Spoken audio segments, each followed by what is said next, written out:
Ndakauya forever ngoma ncharamba nchiyedza Bobla SP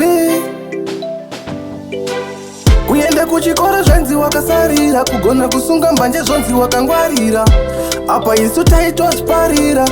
upenyu unoda kuchenjera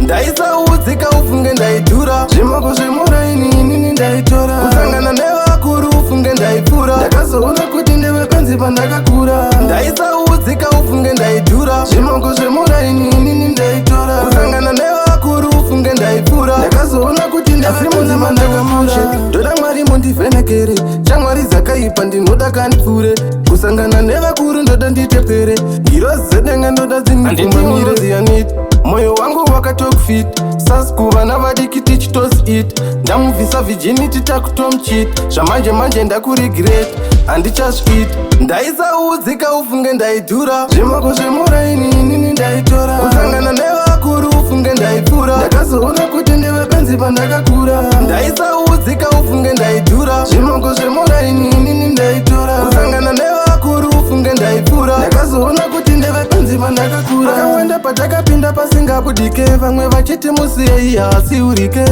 mwari vane nyasha vanotadzane vese vanakatadzira ninzwisise kuenda kuchikoro zvanzi wakasarira kugona kusunga mbanje zvonzi wakangwarira apa isu taitosparira upenyu unoda kuchenjera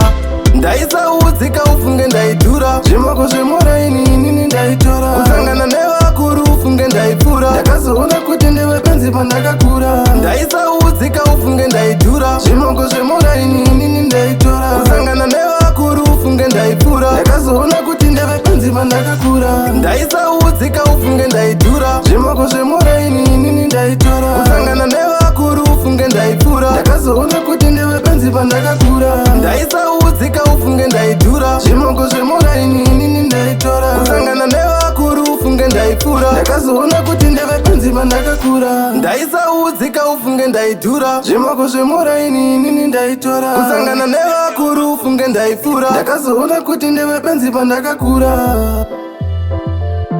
zvimako zvemuraini inini ndaitora ndakazoona kuti ndevepenzi pandakakura.